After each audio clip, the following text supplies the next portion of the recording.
He was just mopping the floors when he noticed a mistake that could have cost millions. One red marker, one quiet night, and everything changed. But what the CEO did when he found out shocked everyone. Subscribe to the channel and right where you're watching this video from. Michael Harris pushed the mop bucket down the polished corridor, the wheels squeaking softly against the floor as the faint hum of the servers filled the empty night air of Argentum Holdings. The lights overhead flickered occasionally, the kind of flicker that reminded him of the hallway in the small hospital where his wife had died 8 years ago, leaving him alone with a newborn daughter in a world that was already determined to ignore him.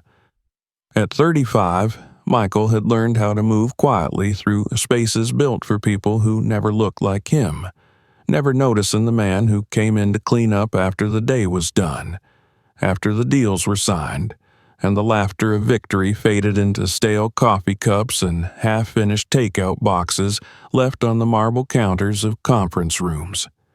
Argentum Holdings was a machine that ran on the noise of profits and fear. The need to impress clients with numbers that meant security for the board and nothing for the man wiping their fingerprints from the glass doors. Michael had always been good with numbers. Before the world fell apart, he had been 2 semesters away from finishing his degree in applied mathematics, spending long nights coding neural networks on a cracked laptop while rocking his infant daughter to sleep. Zoya had been the reason he stayed, and the reason he left, the reason he couldn't afford to finish when the bills piled higher than the textbooks, when formula and rent demanded everything he had left. So he traded his notebooks for a mop, his lines of code for the quiet hum of a vacuum cleaner, and told himself that one day, maybe, he would find a way back. Tonight felt like any other night. Zoya was asleep, her small form curled beneath the blanket he had tucked around her before leaving, her breath soft, her curls pressed against the pillow she had claimed as her fortress. Michael checked the cheap watch on his wrist, its cracked face a reminder of how many times he had caught it on a doorframe in a hurry. Midnight had passed, and the building was empty, or so it seemed, as he moved quietly toward the executive floor.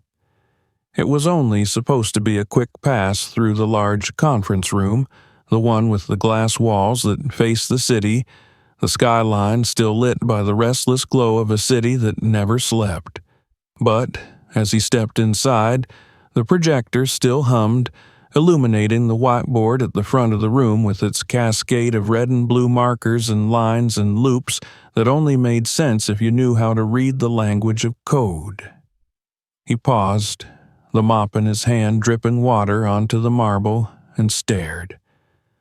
The equations pulled at something in his mind, a ghost of who he used to be, the man who once saw the world through layers of logic and structure, who could trace the flow of data like a river and find where it broke its banks. He saw the activation function drawn in hurried loops, the lines of weights scrawled in the engineer's quick hand. And then he saw it. The mistake, glaring like a siren that no one else could hear. They had layered a linear function where it needed to curve, a rookie oversight hidden in the urgency of deadlines, the kind of mistake that could throw predictions into chaos.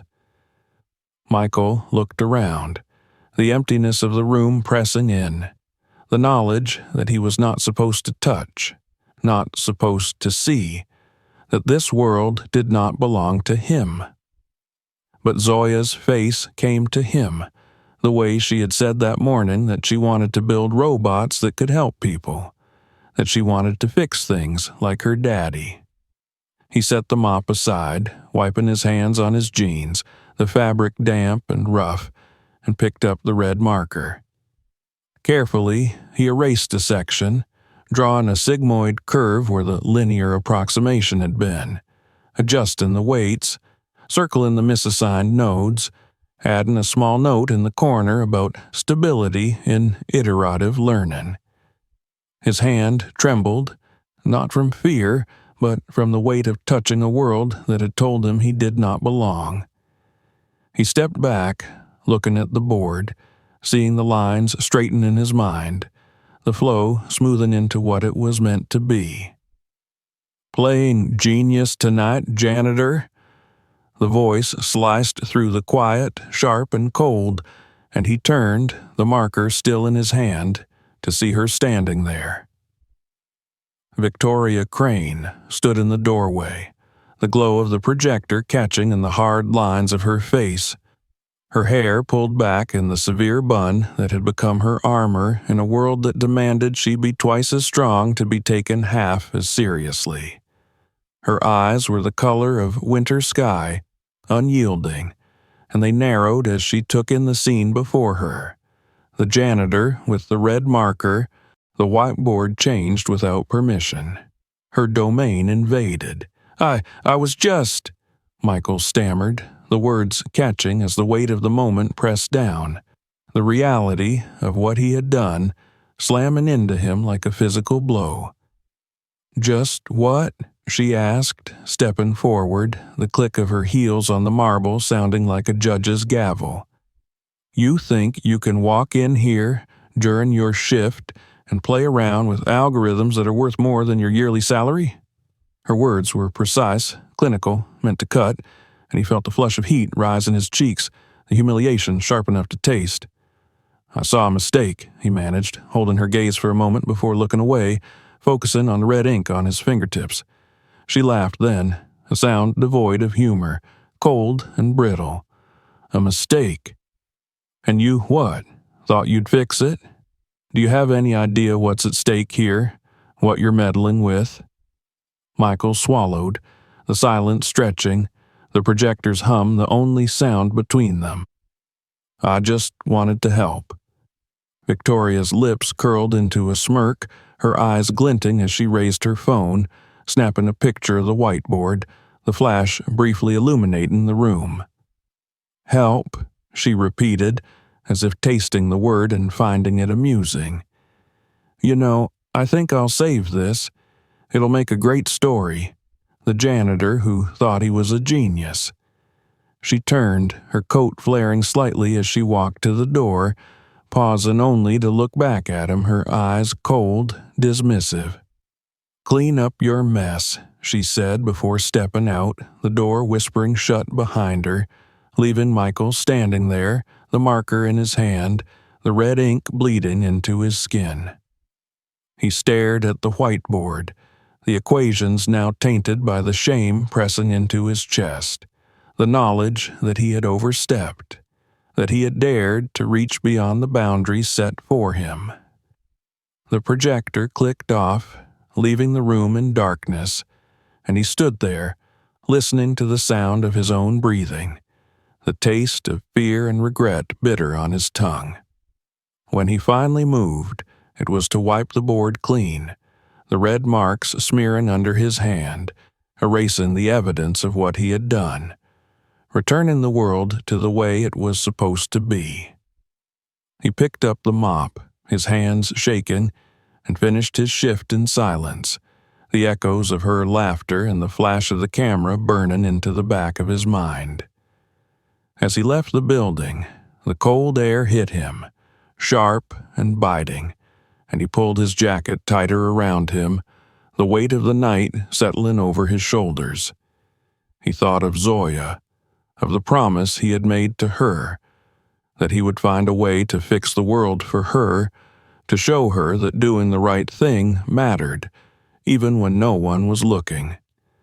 But as he walked down the empty street toward the bus stop, the city lights blurring in the tears he refused to let fall, Michael wondered if the world had room for people like him, for voices that no one wanted to hear, for hands that tried to fix what others broke. He wondered if he had made a mistake, if trying to help had been worth the humiliation, if reaching beyond his station had only proven that some ceilings could not be cracked, no matter how right you were. The bus arrived, the doors hissing open, and he climbed aboard, taking a seat in the back, the marker still in his pocket, the red stain on his fingers a reminder that for one brief moment he had touched something bigger than himself. He looked out the window as the city rolled by, the lights reflecting on the glass, and he closed his eyes, whispering a promise to Zoya, to himself, to the memory of the man he used to be. Tomorrow would come, and he would return to the building with his mop and his silence, and no one would know the difference. But deep inside, beneath the layers of fear and resignation, a small, stubborn spark remained, the quiet knowledge that, for a moment, he had seen the truth, and he had acted, even if the world did not care. And, in the darkness of the bus, as the city lights flickered and danced, Michael Harris allowed himself a single, quiet thought. Maybe that was enough for now. Morning came like it always did, the gray dawn slipping through thin curtains in the small apartment where Michael Harris lived with Zoya. She was already awake when he arrived home, her curls wild around her face as she sat cross-legged on the floor, building a tower from old plastic blocks she had found in a donation bin. She looked up at him with those bright, knowing eyes, and for a moment the heavy silence of the bus ride home lifted as she smiled and held up her creation like a trophy. He managed a tired smile in return, kissing the top of her head as he moved past to hang his jacket, trying not to let the events of the previous night press down on him while she was watching. "Did you fix the world last night, Daddy?" she asked, the question so innocent, so hopeful that he paused, staring at the small space between the wall and the door where a crack let in a thin line of light. "Not quite, Zoe," he said softly, forcing a lightness into his voice as he crouched down beside her. "Not yet." At Argentum Holdings, the building was already alive by the time Victoria Crane arrived, her heels clicking briskly against the marble floors as she moved through the lobby with her coffee in one hand and her phone in the other, eyes scanning the morning reports. Her mind was already occupied with the numbers, with the contracts that needed signing, with the calls lined up for the day, each one a battle to keep the company's profits stable, to keep the board satisfied, to keep her seat as the woman who could not be replaced. She had almost forgotten about the janitor, about the red marker, about the foolishness of a man who thought cleaning floors entitled him to touch the work of people who mattered. Almost, until she opened her email to see the latest test results from the engineering department, their usual polished tone replaced with something closer to confusion and disbelief. The report stated that the predictive model had stabilized overnight, the error rate dropping significantly, the projections aligning in a way they had failed to do despite the hours and resources thrown at the problem. They wrote about it as if it were an anomaly, an unexplained improvement that would need to be verified. But the numbers were undeniable, the graphs clear, and, as Victoria scrolled through the report, she found herself remembering the red ink on the whiteboard, the steady hand of the janitor, the quiet certainty in his voice as he had said, "I just wanted to help." She closed the report, leaning back in her chair, staring at the ceiling for a moment as the morning sunlight crept across the floor of her office. The anger she felt was quick, hot, and sharp, a betrayal of the control she had worked so hard to maintain. The idea that this man, this nobody, had touched something worth millions without permission was infuriating. But beneath that anger, an uncomfortable truth was growing, pressing against the walls she had built around herself. He had been right. Elsewhere in the building, the engineers were whispering about the ghost fix, a term that started as a joke and grew into a hushed acknowledgement that someone had solved the issue when no one else could. They didn't know who it was, only that it had worked, that the graphs were green now, that the meeting with the client that morning had gone better than expected because the system was finally stable, predicting patterns with a precision they hadn't been able to achieve on their own. Victoria found herself watching them as she walked past the glass walls of the engineering department, their laughter, their quiet celebrations of a problem solved, their ignorance of where the solution had come from. It should have satisfied her, seeing them relaxed for once, seeing the company's future secured for another day, another week, another quarter. But it didn't. She called in Jonathan, the lead systems engineer, a man who prided himself on knowing every detail of his team's work, who believed in control almost as much as she did. He came in with a tablet in hand, confident, ready to discuss the next steps now that the problem was fixed. "Tell me how it happened," Victoria said, not looking at him as she organized the papers on her desk. Jonathan hesitated, and she looked up, catching the brief flicker of uncertainty in his eyes before he masked it with his usual professional calm. "We're not entirely sure," he admitted. "We came in this morning, and the model was performing within acceptable parameters. Better than that, actually. We checked the logs, and it looks like there were manual adjustments made overnight." "Who made them?" she asked, even though she already knew the answer. Jonathan shifted, glancing at the tablet before meeting her gaze again. "Security footage shows one of the cleaning staff in the conference room around 2 in the morning. We assumed it was just cleaning, but when we matched the timing to the system logs, there was a clear correlation." Victoria felt a tightness in her chest, a mixture of rage and something else she didn't want to name. She dismissed Jonathan with a nod, waiting until the door closed behind him before she stood, pacing the length of her office, her heels silent against the thick carpet. It would have been easier if the adjustment had failed, if it had caused a system crash, if she could have pointed to the janitor's interference as a breach of protocol that endangered the company. But it hadn't failed. It had worked, and now she was faced with a decision she didn't want to make, a recognition she didn't want to give. She pressed the intercom on her desk, her voice calm as she instructed her assistant to bring Michael Harris to her office immediately. Downstairs, Michael was emptying trash bins, his mind occupied with thoughts of how to stretch the last of their grocery money until payday when the call came.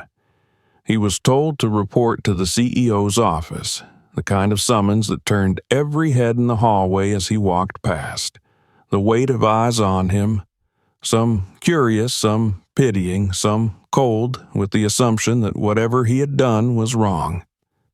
When he stepped into Victoria Crane's office, the air felt different, heavy with the scent of her perfume and the quiet hum of the city outside the floor-to-ceiling windows. She was standing behind her desk, arms crossed, her expression unreadable as she watched him enter. "Sit," she said, her tone leaving no room for argument. Michael sat, his hands folded in his lap, trying to keep them from shaking as he met her gaze. "Do you know why you're here?" she asked, her voice calm, measured, the same voice she used to dismiss failing executives and negotiate multi-million-dollar deals. "I think so," he said, his voice quiet, steady despite the fear curling in his stomach. She tapped her tablet, bringing up the report, the graphs, the numbers that now told a story she wasn't sure she wanted to hear. "You made adjustments to our system last night, without permission." Michael nodded once, his eyes on hers. "I saw a mistake. I thought I could help." Victoria's jaw tightened, her eyes narrowing as she studied him. "Do you have any idea how much damage you could have caused? Do you understand the risks involved in tampering with proprietary algorithms worth more than your entire life's earnings?" His silence was answer enough, and she exhaled, a sharp breath that betrayed her frustration. "But you didn't cause damage," she said, her voice softer but only slightly. "You fixed it." The admission hung in the air between them, heavy, undeniable. Michael swallowed, his hands tightening in his lap. "I didn't mean to overstep." Victoria looked at him, really looked, for what felt like the first time. She saw the exhaustion in the lines of his face, the quiet strength in the way he sat there, unflinching, even as she held his future in her hands. She saw the red stain of marker ink still faint on his fingers, a reminder that he had touched something he wasn't supposed to, and made it better. "You're dismissed," she said finally, her voice cool, controlled, the walls rebuilding around her even as part of her wanted to say something else, something she couldn't bring herself to admit. Michael stood, nodding, and turned to leave, pausing at the door as he looked back at her. Their eyes met, and for a moment, something passed between them. A recognition, a silent acknowledgement of what had happened. Then he left, the door closing softly behind him, leaving Victoria alone with the numbers on her screen, the success she couldn't claim for herself, and the quiet knowledge that a man she had dismissed had saved them all. The day moved on. Meetings came and went. The engineers celebrated their success without understanding its source, and Victoria moved through it all with her usual precision. But inside, the walls had cracked, just slightly, just enough to let in the truth she was trying so hard to ignore. That night, Michael returned home to Zoya, who was waiting with a drawing she had made, a picture of her and her father holding hands in front of a building with big glass windows, a sun shining above them, and the words written in her careful, uneven letters, "My daddy fixes the world." He smiled, pulling her close, the weight of the day falling away for a moment as he held her, knowing that no matter what happened, he had done what he believed was right. And in her penthouse apartment, Victoria sat alone, the lights of the city stretching out before her, the hum of the building around her a constant reminder of the world she controlled and the world she didn't. She picked up her phone, scrolling to the picture she had taken of the whiteboard, the red ink standing out against the white, the evidence of a truth she wasn't ready to share. She didn't delete it. Instead, she set the phone down, leaning back in her chair as she closed her eyes, allowing herself, for just a moment, to imagine what it would be like to let go of the cold, to reach for something real, to admit that sometimes the right voice came from the last place you expected, but only for a moment. Tomorrow would come, and the world would demand her strength, her control, her unyielding certainty. Tomorrow she would be the CEO again, the woman who could not be questioned. But tonight, alone in the quiet, Victoria Crane allowed herself to remember the look in Michael Harris's eyes, the quiet conviction, the calm certainty, and she wondered, for the first time in a long time, if there was another way to be strong. And as the city lights flickered, as the darkness settled around her, she held on to that thought, letting it warm the cold edges of her resolve, letting it remind her of the man who had dared to fix what others had broken, the man she had dismissed, and the man she could not forget. The hum of Argentum Holdings never truly ceased, even when the lights dimmed and the last of the late-night meetings dissolved into tired, muttered agreements, and the shuffle of papers being gathered into expensive leather briefcases. The building exhaled at night, letting go of the pressure it held during the day, yet the quiet was deceptive. There were stories unfolding in that quiet, stories that would never be written in the reports filed for the board, stories that lived in the narrow spaces between the lines of contracts and the glowing charts that pulsed across glass conference tables. For Michael Harris, the quiet was where he felt most alive, even if it was in a life that seemed to belong to someone else, Someone who might have become the man he once imagined before the world turned and forced him to trade equations and dreams for bleach and rags. But the night he had spent facing Victoria Crane's cold eyes, the quiet admission that he had fixed what the best minds could not, had left a small, constant pulse in his chest that refused to quiet. It had been days since she had called him to her office, days during which he returned each night to his shifts, pushing the mop down the hallways, emptying bins, wiping fingerprints from the glass that separated the high offices from the world outside. Each night he passed the room where it had happened, the conference room with the large glass windows where the city lights spilled across the floors, reminding him of the moment she had caught him, of her laughter, of the way her lips had curved in disdain as she captured proof of his trespass with the flash of her phone. But now, every time he passed, he remembered the quiet acknowledgement in her eyes, the softness that had almost shone before she closed it away again behind the steel of her position. He had not expected anything to change. People like him knew better. They knew the rules of invisibility, the rules that said even when you were right, you stayed quiet because the world did not like to be reminded that it had missed something important, and it certainly did not like to be reminded by someone who was paid to sweep the floor. And yet, something had changed. It began with the whispers he overheard while emptying trash bins in the engineering wing. The voices were low, careful, but not careful enough to hide from a man who had learned to listen without appearing to do so. They spoke of the ghost fix, of the way the predictive model had stabilized, of the new success that no one could quite claim. They laughed sometimes, calling it a glitch that worked in their favor, a lucky error, but beneath the jokes, Michael could hear the fear and the respect in their voices. The system worked now, and none of them fully understood why.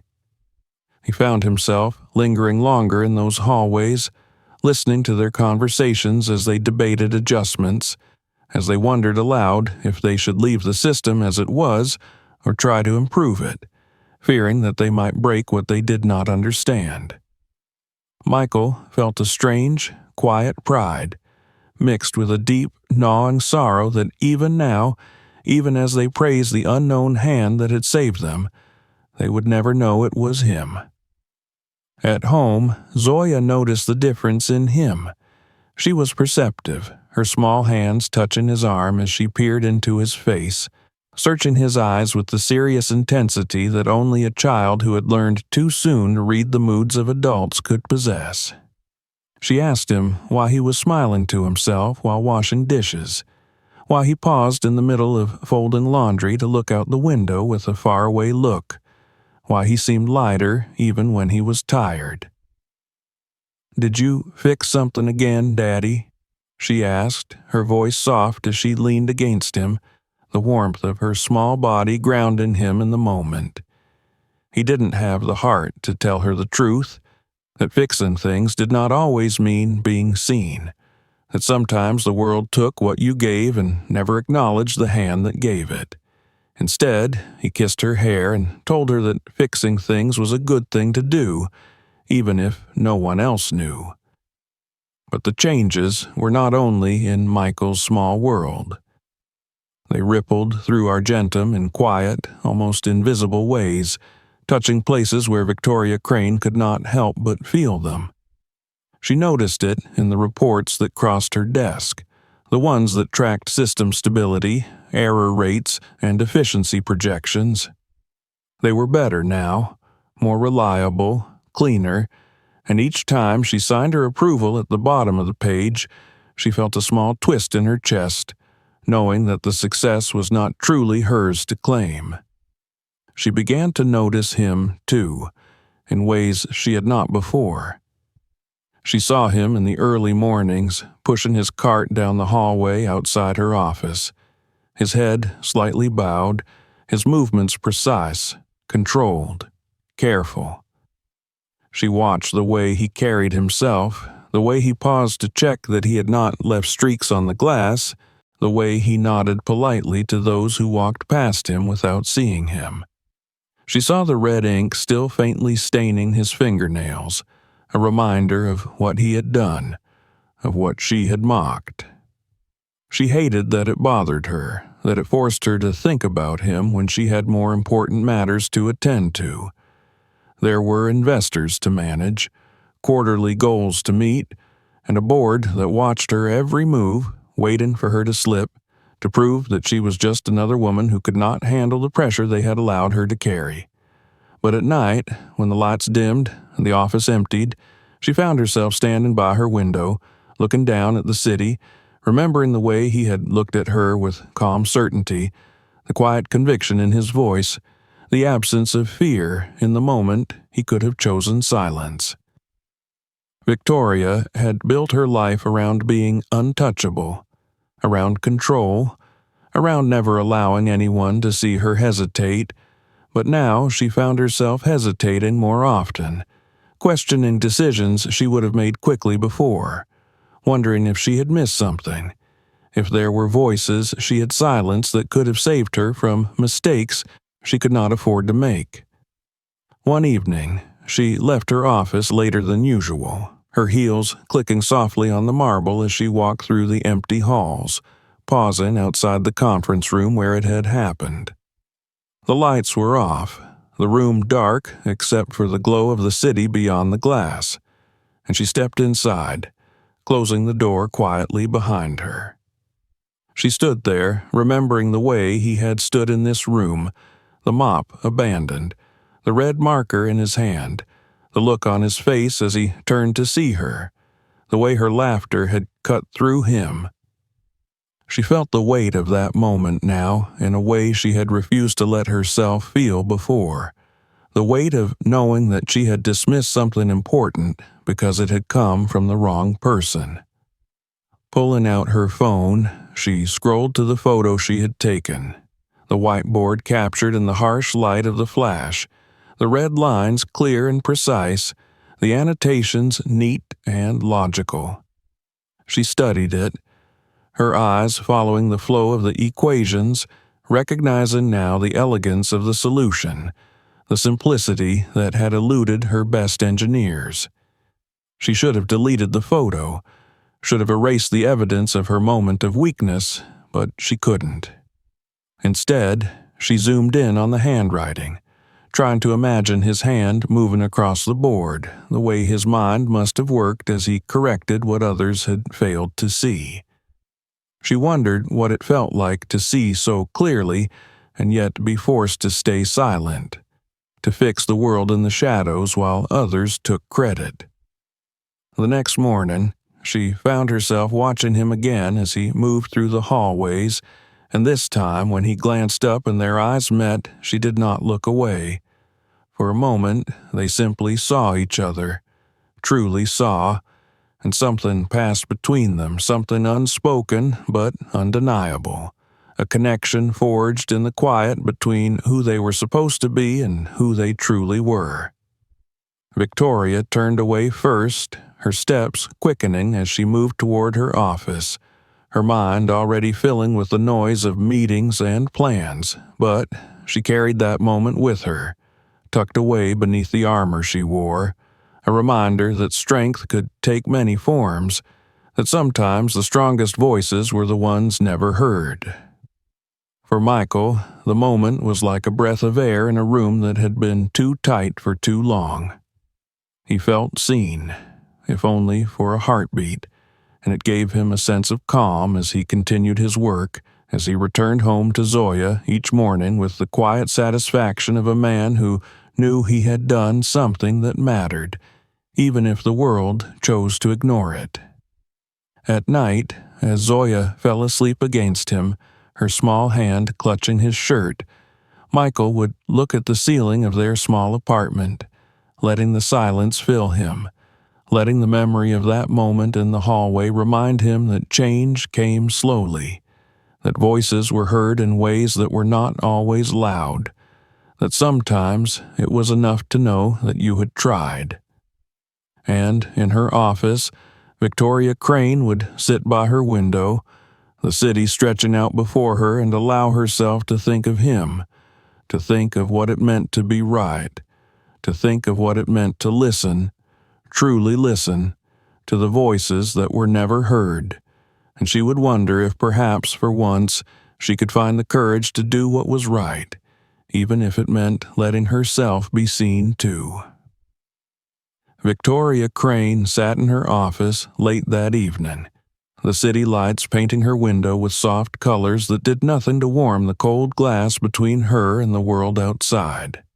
The reports lay neatly stacked on her desk, each one stamped, signed, acknowledged, and ready for the board's review, their green metrics a silent testament to the company's continued efficiency.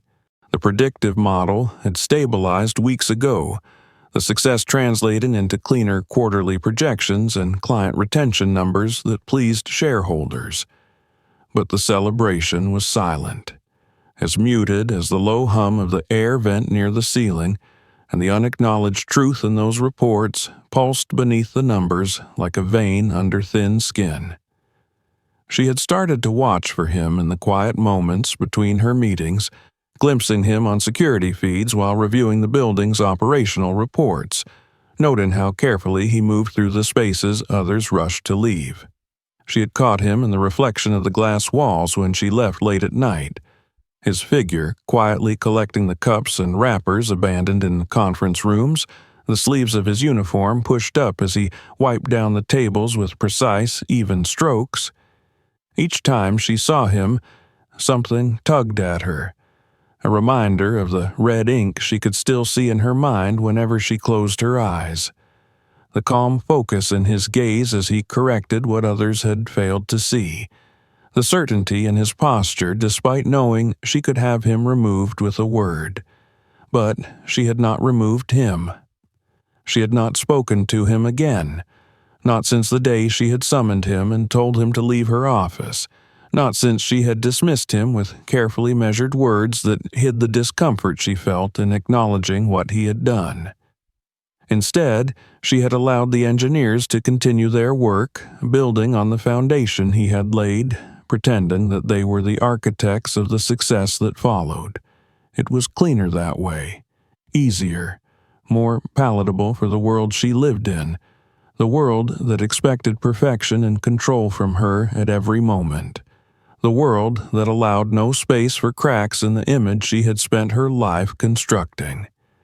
But the cracks had begun to form. They were small at first, moments when she found herself staring too long at her reflection in the elevator doors, seeing the tightness in her own jaw, the weariness in her eyes. They were there in the way she hesitated before signing a document, in the way she paused before answering a question in meetings, wondering if she had missed something, if she had silenced a voice that might have told her what she needed to hear.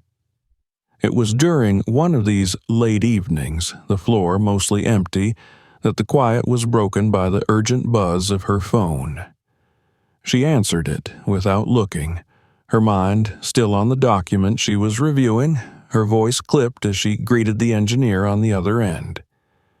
"We have a problem with the model's response time," the engineer said, his voice tight with the effort of remaining calm. "It's creating delays during live tests for the new client's implementation, and we can't pinpoint the cause. We've tried rolling back, but the data doesn't align, and we can't afford to lose the contract." Victoria closed her eyes for a moment, inhaling slowly as she let the words settle, the weight of them pressing against the bones of her chest. She had known this would happen eventually. Success was never a constant. Systems evolved, and even the cleanest code would falter under the weight of new demands. But she also knew, with a quiet certainty that left her cold, that the only person who could see what needed to be seen, who could untangle the knot no one else even understood, was the man who pushed a mop through her hallways at night. "Keep working," she said, her voice calm, steady, even as her mind turned with the unspoken admission. "I'll look into it." She ended the call and stared at the phone in her hand, the screen black, her reflection a faint outline in the glass. She hated that she knew what she had to do, hated that it would mean stepping outside the lines she had drawn for herself, hated that it would mean acknowledging him again. She found him 2 hours later on the 14th floor, cleaning the glass panels near the overlook where employees like to stand during breaks, the city stretching out below them in lights and soft movement. He did not see her approach, focused on the slow, precise circles of the cloth against the glass, the small bottle of cleaner hanging from his belt as he worked. She watched him for a moment, noting the way his shoulders moved, the controlled strength in the lines of his arms, the calm steadiness of someone who knew how to be invisible and yet present at the same time. When he finally turned and saw her, his eyes widened slightly, surprise flickering across his features before he quickly masked it, standing a little straighter, the cloth in his hand dropping to his side. "Miss Crane," he said, his voice quiet, respectful, acknowledging her presence without offering anything more. "I need your help," she said, the words tasting foreign in her mouth, heavy with the weight of what they meant. He blinked once, the silence stretching as the soft sounds of the city below filled the space between them. "I'm sorry? There's a problem with the model," she continued, forcing herself to meet his gaze, refusing to look away. "Your model. It's lagging under the new client's requirements. My engineers can't find the source of the delay." She saw the way his eyes changed, the moment when surprise turned into something else. Something like understanding, something like the focus she had seen in him that night in the conference room. He glanced down at the cloth in his hand, then back at her, his brow furrowing slightly. "You're asking me to look at it," he said, the words carefully even, as if he was testing their reality as he spoke them. "I'm asking you to fix it," she corrected, her voice low, controlled, her hands clasped behind her back to keep them from trembling. He looked at her for a long moment, the hallway lights casting soft shadows across his face, and then he nodded once, a small, almost imperceptible gesture that felt like the shifting of something larger, something neither of them wanted to acknowledge yet. They moved through the building together, the silence between them thick with the unspoken, the janitor and the CEO walking side by side through hallways that were never meant for them to share. When they reached the lab, she paused, her access card hovering over the scanner, and, for a brief moment, she hesitated. The weight of what she was about to do pressing against her, the knowledge that she was about to let him into a space that was supposed to be exclusive, controlled, guarded. Then she swiped the card, the door unlocking with a soft click, and she stepped aside, allowing him to enter first. Inside, the room hummed with the low sound of servers, the glow of monitors casting the space in the pale blue light. The charts on the screens showed the delay, the slight but critical lag in response time that could mean the difference between a successful client launch and a failed contract. The engineers had left notes, code snippets, data logs scattered across the workspace, each one a testament to their confusion, their inability to see the simple thread that ran through the complexity. He moved through the room quietly, his eyes scanning the monitors, his fingers brushing across the keyboards without touching them, his mind already moving in ways she could see but not follow. She stood back, watching him, her arms crossed, her heart beating steadily in her chest as she waited. "Do you have a marker?" he asked finally, turning to look at her, his eyes calm, steady, the same eyes she remembered from that night. She blinked, then moved to the table, picking up a red marker from the cup near the whiteboard, handing it to him without a word. He stepped to the board, uncapping the marker, and began to draw, the red lines flowing across the white surface in smooth, confident strokes as he traced the path of the system's logic, circling the nodes where the delay originated, annotating the adjustments needed to align the weights and reduce the processing lag without destabilizing the predictive accuracy. She watched him, the way his hand moved, the quiet certainty in the way he explained the changes as he wrote, his voice low but clear, speaking as if he were simply stating facts, as if he had no need to convince her of what he saw. She found herself nodding as he spoke, understanding enough to know that he was right, that he saw what no one else had seen, that he was giving her the solution they needed. When he finished, he stepped back, capping the marker, his eyes meeting hers as he handed it back to her. "That should fix it," he said, his voice steady, calm. She took the marker, holding his gaze for a moment before looking down at it, the red ink a reminder of the first time she had dismissed him, of the first time she had laughed at him. She closed her hand around the marker, inhaling deeply before looking back at him. "Thank you," she said, the words quiet, almost lost in the hum of the machines around them. He nodded once, a small smile touching the corners of his mouth before he turned to leave, picking up the cleaning cloth he had left near the door, the moment returning him to who he was supposed to be, to the uniform he wore, to the role he played in the world. But as he stepped into the hallway, he paused, looking back at her, the softness in his eyes clear as he spoke. "You're welcome, Miss Crane." And then he was gone, the door closing softly behind him, leaving her standing in the lab with the red lines on the whiteboard, the solution she needed, and the quiet, undeniable knowledge that the cracks in her armor had begun to widen, letting in a light she had spent her life keeping out, a light she was no longer sure she wanted to live without. Michael Harris returned to the hum of the janitorial closet after leaving the lab, the door clicking shut behind him with a soft finality that left the hall quiet except for the distant vibration of the servers on the lower floors.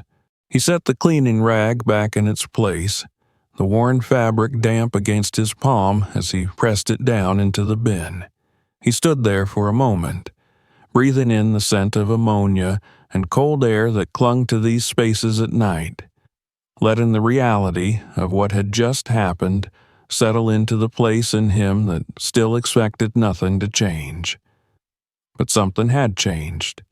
Victoria Crane had led him into a room where decisions worth millions were made, stood beside him as he drew lines and circles on the whiteboard and read, her eyes fixed on his hand, her silence an admission of the value she saw in what he offered. She had said, "Thank you," a quiet thank you, but it had reached him in a place deeper than he had let himself feel for years. The bus ride home was silent, the city lights blurring past the window as Michael leaned his head against the cold glass, his eyes half closed as the memory of the lab replayed in his mind. Zoya would be waiting, curled up in the corner of the couch with her small hands around the blanket she insisted on using every night, her eyes heavy with sleep but determined to stay awake until she heard the door open and saw him there. A reminder that no matter what the world demanded, he would always come home. He found her just like that, the glow of the street lamp outside the window painting soft lines across her face as she looked up at him, her smile small and tired, but there. "You look happy, Daddy," she said, her voice a whisper as he lifted her into his arms, pressing his lips against her forehead. "I am," he replied, setting her down gently and covering her with the blanket before she could protest, smoothing her curls away from her face. He sat beside her, letting the quiet of the room wrap around them as she fell asleep, her breathing soft and even, the rise and fall of her small chest grounding him in the moment. Michael closed his eyes, letting the exhaustion of the day pull at him, but beneath it was a thread of something warm, something that felt like hope, something that felt like the promise of more. At Argentum Holdings, the quiet did not last. The engineers implemented the changes Michael had mapped out, the system stabilizing under the load of the new client's demands, the predictive lag dropping until the reports showed green across every metric. The board was pleased, the clients satisfied, the chatter in the engineering wing shifting from panic to cautious optimism. Victoria read the reports in her office, the charts clear and steady, the data clean, her reflection in the dark screen of her phone reminding her of the truth she could not share with anyone else. She had let him in, and he had saved them again. It was this success that drew attention. The boardroom, usually a place of restrained politeness layered over ambition, hummed with a different tension as Victoria sat at the head of the table, the screen behind her displaying the latest results. She spoke calmly, outlining the technical details of the improvements, the way the model had adjusted to handle the increased load without additional costs, the increased efficiency that allowed for better projections. But she could feel it, the questions hanging in the air, the discomfort that came from those around the table sensing something they could not name.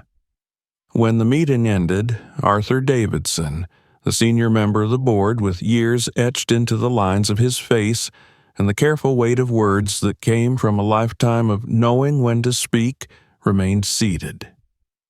He waited until the others filed out, the door closing with a soft hush before he turned to her, folding his hands over the portfolio resting on the table.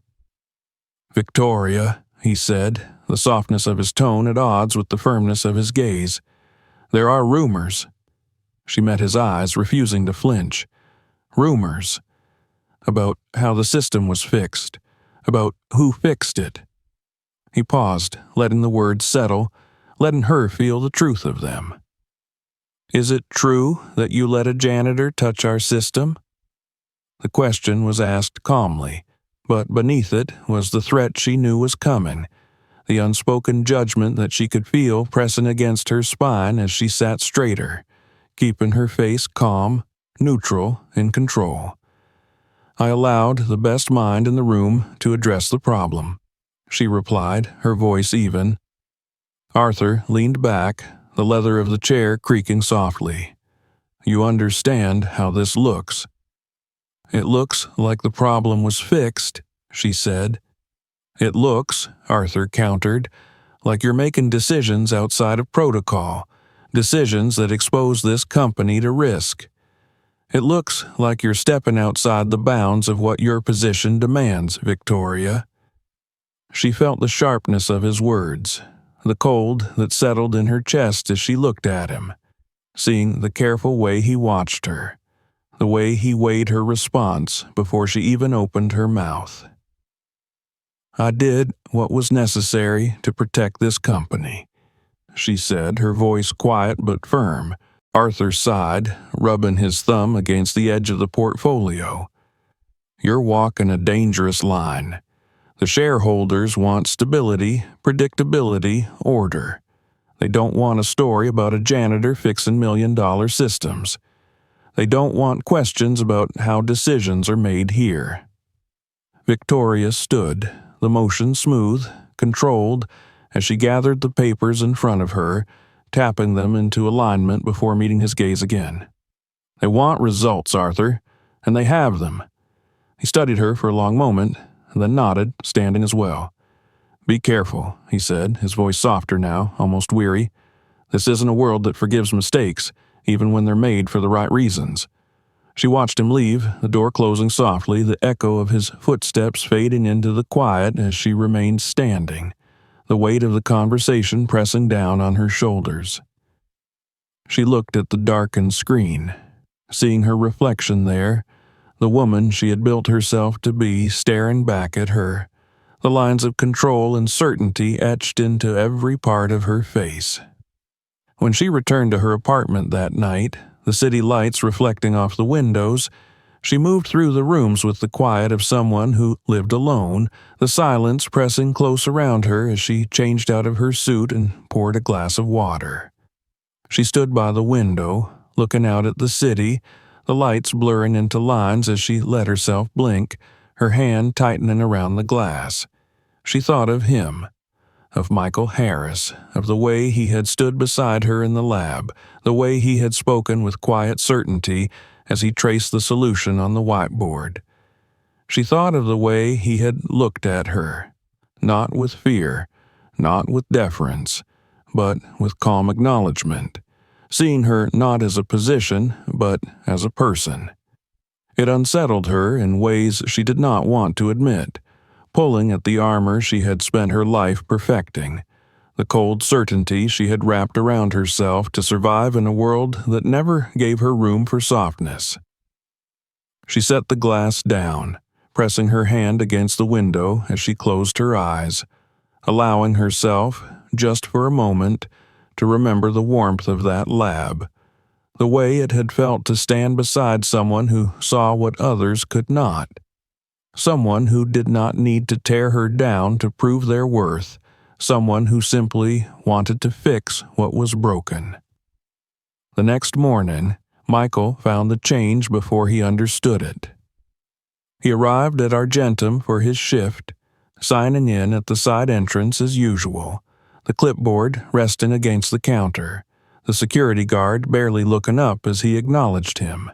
But when Michael reached for his cart, ready to begin the quiet work that had become his routine, the supervisor appeared, a folded piece of paper in his hand, his expression unreadable. "You're off the janitorial roster," the supervisor said, holding out the paper. Michael stared at him, confusion mixing with the low pulse of fear that came from knowing how easily things could change, how quickly the world could decide it no longer needed you. "What do you mean?" Michael asked, his voice calm, but inside he felt the ground shifting beneath him. "Orders from upstairs," the supervisor replied. "You've been reassigned. Executive access clearance, technical observation role. CTO's office signed off on it." Michael took the paper, reading the words as if they were in a language he no longer understood, the letters blurring as he tried to process them. Executive access. Technical observation. Words that did not belong to him, words that belonged to a world he had been told was not his, words that carried a weight he did not know how to bear.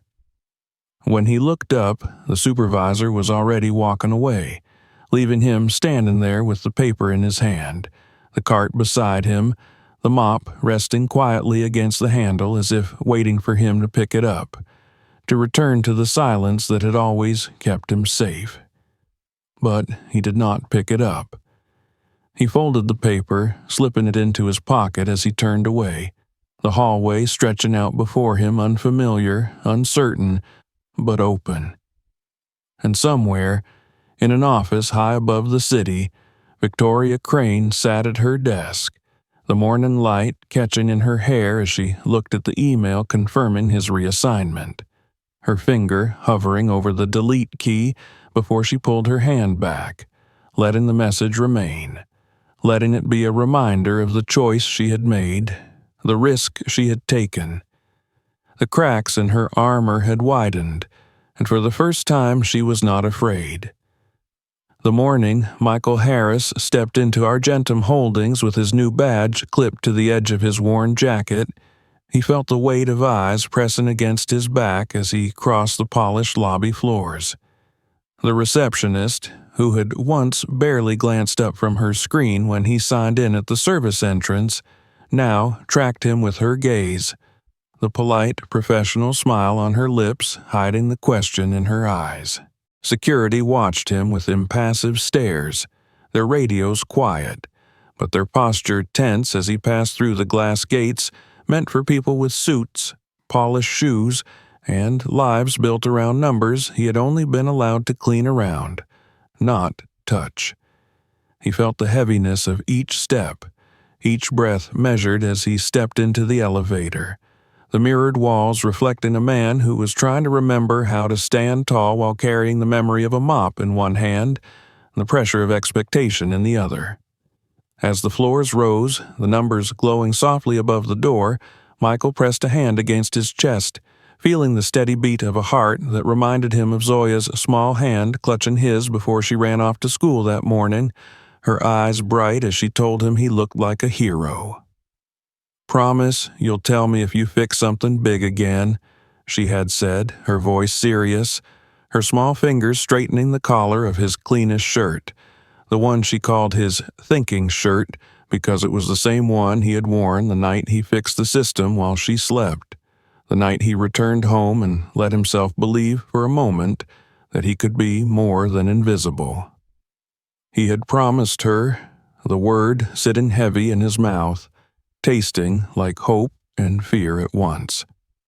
Now, standing in the elevator, he wondered if he would be able to keep that promise, if the world he was stepping into would let him remain himself while expecting him to carry their expectations. When the doors opened, he stepped out onto the executive floor, the quiet of the carpeted hallway swallowing the soft sounds of the city beyond the glass, the scent of coffee and paper mixing with the cold, filtered air of a space that had never been meant for someone like him. Victoria Crane stood waiting near the conference room, her arms crossed, the light from the tall windows outlining her silhouette, her hair pulled back in its usual severe bun.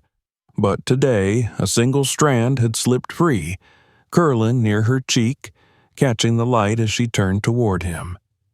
Her eyes met his, the blue sharp and clear, holding his gaze with an intensity that made him stand straighter, reminding him that she was the reason he was here, the reason he was not downstairs pushing a mop, the reason he was now carrying the weight of their shared risk on his shoulders.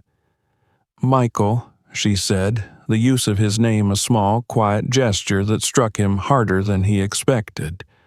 "Miss Crane," he replied, his voice steady, his hands at his sides, resisting the urge to smooth the front of his shirt to check that the badge was still there, to prove to himself that this moment was real. "Come in," she said, turning and leading him into the conference room where the engineers and project leads sat waiting, their laptops open, screens filled with data charts, code windows blinking with lines of numbers that twisted and shifted like rivers across their displays. They turned as he entered, their eyes scanning him, measuring him, trying to place him in a world where they had never needed to see him before. Some faces he recognized from late nights when he emptied trash bins and wiped coffee rings from tables while they argued about code, never noticing him as they gestured at screens and debated the merits of machine learning models and predictive algorithms. Now they saw him, and the discomfort in the room was thick, pressing into the corners as they shifted in their seats, pretending to check notes as they avoided his gaze. Victoria remained standing, her presence a command that kept the room quiet as she spoke. "We have an opportunity with the Investor Summit next week to demonstrate the viability of our predictive model under live conditions," she said, her voice calm, precise, each word measured. "It is an opportunity we cannot afford to fail." She paused, letting the weight of the words settle, her eyes scanning the room before returning to Michael. "Michael will be leading the optimization and ensuring the system's readiness," she continued, her voice softening for a fraction of a second before she straightened her shoulders, the steel returning to her posture. "He is here because he has proven he sees what we do not." A murmur rippled through the room, quickly silenced as Victoria's eyes flicked toward the sound, her presence enough to pull the attention back to her. Michael felt the pressure of their stares, the disbelief in their eyes, the quiet challenge. But he kept his face calm, breathing in through his nose, letting the air fill his lungs before he stepped forward, his hand reaching for the marker that lay on the table beside the whiteboard. He uncapped it slowly, the soft click loud in the silence, and turned toward the board, drawing the structure of the model as it existed.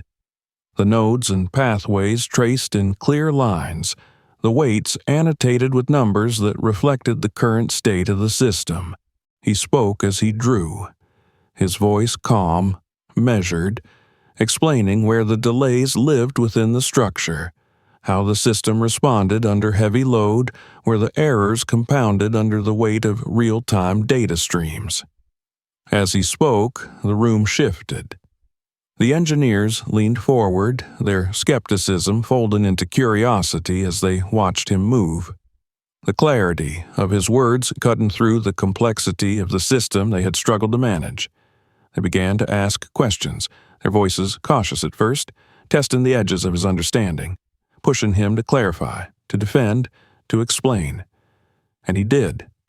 He answered each question with quiet certainty, breaking down complex structures into simple explanations, drawing analogies that connected the system's function to the rhythm of everyday life, comparing data flow to the patterns of people moving through subway stations, explaining predictive modeling through the way a parent learns to read the subtle shifts in a child's expression before a tantrum or a laugh.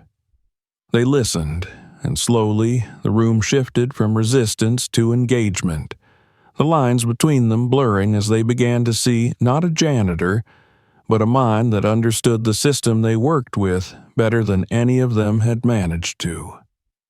Victoria watched from the corner of the room, her arms uncrossing as she stepped closer, her eyes fixed on Michael as he spoke, her breath catching in her chest as she saw the way the engineers nodded, the way they leaned forward, the way the room began to hum with the quiet energy of understanding.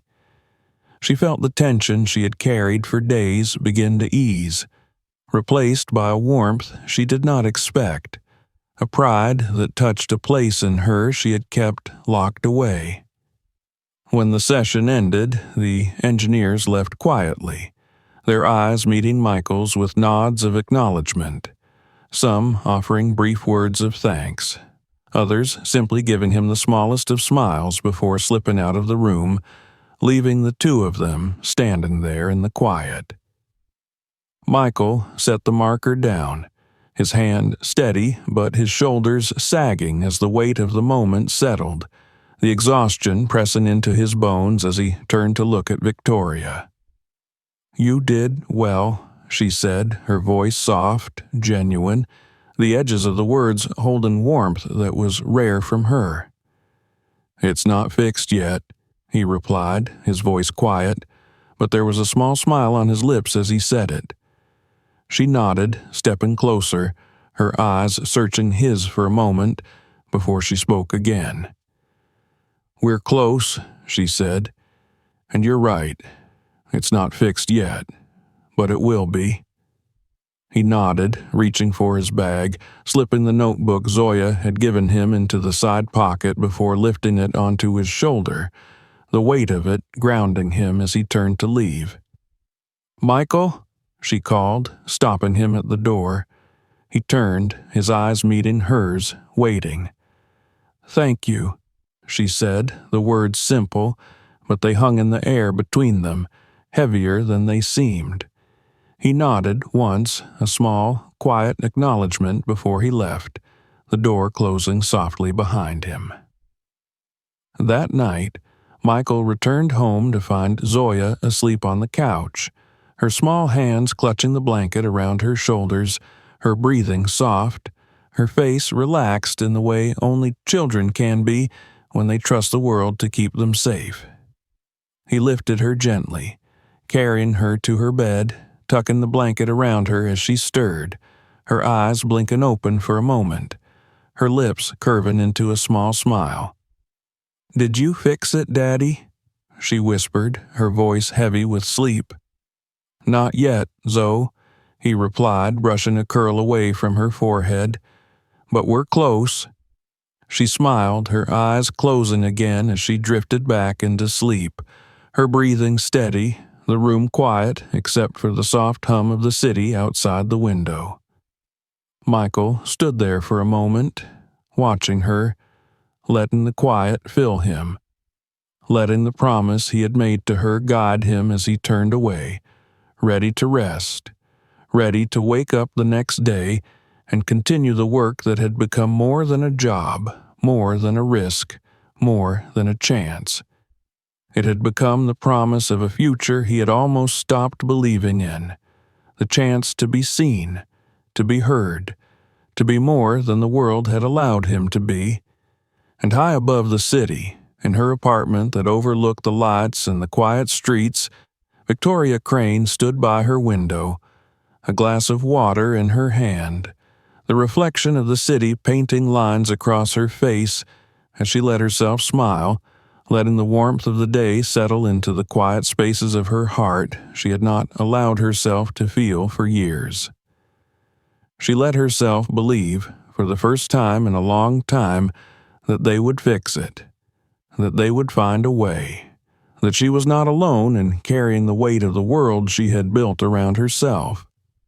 The cracks in her armor were still there, but now they felt like the beginnings of something new, something real, something worth holding on to, even if it meant letting herself be seen, even if it meant letting herself trust, even if it meant letting herself hope.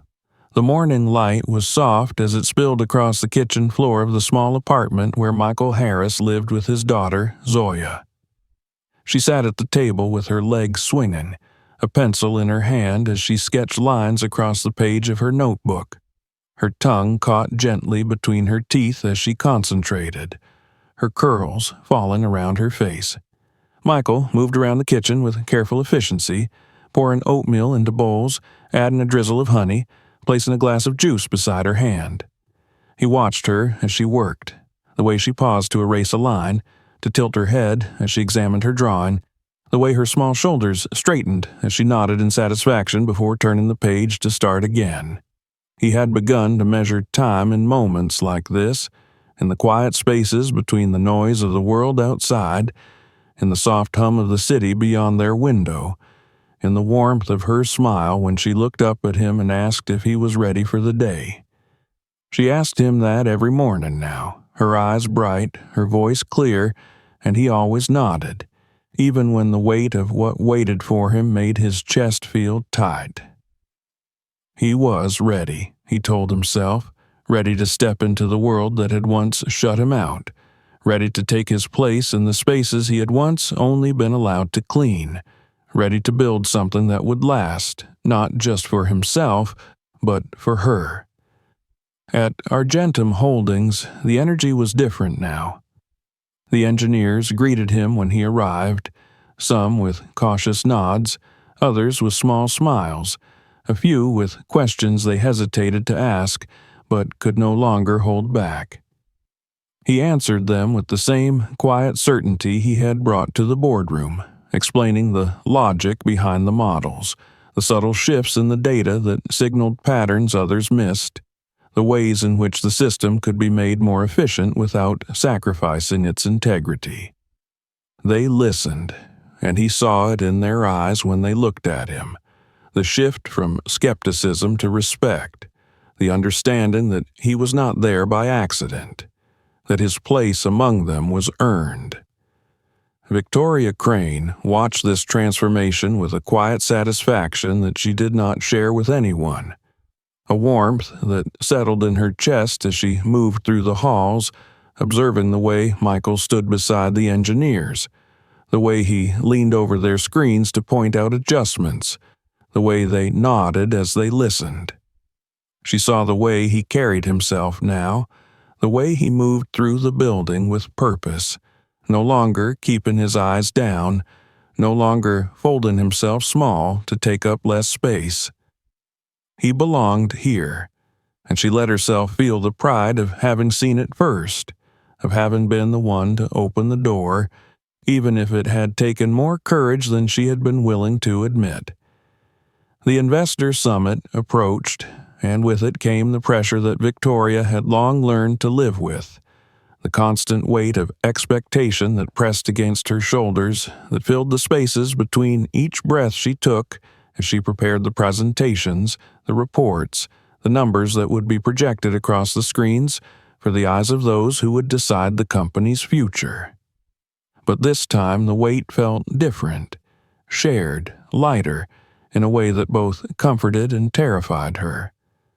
She had always stood alone in these moments, had always believed that to trust another was to risk everything she had built, but now she found herself looking across the table at Michael, finding calm in the steadiness of his gaze, in the quiet confidence he brought with him into every room they shared. They spent long nights in the lab together, the hum of the servers a constant presence as they worked through the system's final optimizations, testing the model under simulated stress, pushing it to its limits and pulling it back, ensuring that every potential failure point was addressed, every inefficiency smoothed out. Michael explained his ideas to her in the same way he had with the engineers, breaking down complex concepts into clear analogies, tracing lines across the whiteboard with the same red marker that had started this all, his handwriting clear, his voice even. Victoria found herself learning from him, not just about the system, but about patience, about the quiet certainty that came from understanding something deeply, about the way he paused to consider before answering, the way he allowed silence to settle before speaking, refusing to rush to fill the space with noise. She admired it, envied it, found herself reaching for it in the moments when her own instincts pushed her to command, to control, to demand immediate results. One evening, as they finished another round of testing, the system stable, the data clean, the reports ready, Victoria closed her laptop and leaned back in her chair, her eyes finding Michael as he stood near the board, his hands in his pockets, his gaze on the lines he had drawn, checking them again even though they had already proven themselves. "Michael," she said, her voice soft in the quiet of the lab. He looked up, his eyes meeting hers, waiting. "Thank you," she said, the words simple but heavy with the weight of everything they meant. He nodded, a small smile touching his lips as he stepped closer, his hands still in his pockets, his posture relaxed in a way it had not been when she first saw him standing in this room, a mop leaning against the wall, red ink staining his fingers. "We're going to be ready," he said. "Yes," she replied, and for the first time she let herself believe it fully. The day of the summit arrived, and the building was alive with the hum of preparation, the engineers finalizing their data sets, the project managers rehearsing their talking points, the marketing team adjusting the slide decks to ensure the colors matched the brand guidelines. Victoria stood at the center of it all, calm, focused, moving through the preparations with the practiced efficiency of someone who had done this many times before. But beneath it, there was a current of something new, something warm, something like hope. Michael arrived, dressed in his cleanest shirt, the badge clipped neatly to his pocket, Zoya's small drawing tucked safely inside, a reminder of why he was here, of who he was doing this for. He moved through the halls with purpose, stopping to answer last-minute questions, to reassure nervous engineers, to review the final system checks before they presented the live demo to the investors. He felt the nerves, the pressure, the weight of the day pressing against him. But beneath it, there was a calm that came from knowing he had done the work, that he was ready. Victoria watched him as he prepared, the way he checked the systems one last time, the way he nodded to the engineers, the way he paused before stepping into the conference hall, taking a deep breath as he closed his eyes for a moment, centering himself. She stepped beside him, her hand brushing against his arm, a small gesture that surprised them both. "You're ready," she said, her voice quiet, meant only for him. He opened his eyes, turning to look at her, and nodded. "We're ready." The presentation began, the investors seated in the large conference hall, their eyes on the screens as the charts and data flowed across, the polished voice of the project manager explaining the key points, the projected returns, the efficiency metrics. Then it was Michael's turn, and he stepped forward, the lights catching in his eyes as he faced the room, the silence stretching as the investors waited, their attention focused. He spoke calmly, clearly, explaining the system not with technical jargon meant to impress, but with clarity that allowed them to understand, to see the value, to trust in the work that had been done. He used analogies that made them lean forward, that made them nod, that made them see the human side of the system they were investing in. He explained how the model adapted, how it learned, how it grew, how it became more than lines of code, how it became a tool that could change the way they approached decisions. Victoria watched from the side, her hands clasped, her breath held as she saw the way the investors responded, the way they leaned forward, the way they looked at Michael not with skepticism, but with respect, with interest, with belief. She felt a warmth in her chest, pride mixing with the relief as she saw the nods, the smiles, the questions that followed, the discussions that began to form, the way the room shifted from cautious observation to engaged commitment. When the presentation ended, the room erupted in conversation, the investors standing, moving to speak with the team, their voices filled with excitement, with questions, with praise. Michael stepped back, exhaling as he closed his eyes for a moment, letting the relief wash over him before he turned to find Victoria standing there, her eyes bright, her smile small but real. "You did it," she said, stepping closer. "We did it," he corrected, and she let herself laugh, a soft sound that made him smile. They stood there for a moment, the noise of the room around them, the warmth of the success settling between them, the promise of what came next stretching out like a path they were ready to walk together. When Michael returned home that evening, Zoya ran to him, her arms wrapping around his waist as she looked up at him with bright eyes. "Did you fix it, Daddy?" she asked. "Yes," he said, lifting her into his arms, holding her close. "We fixed it."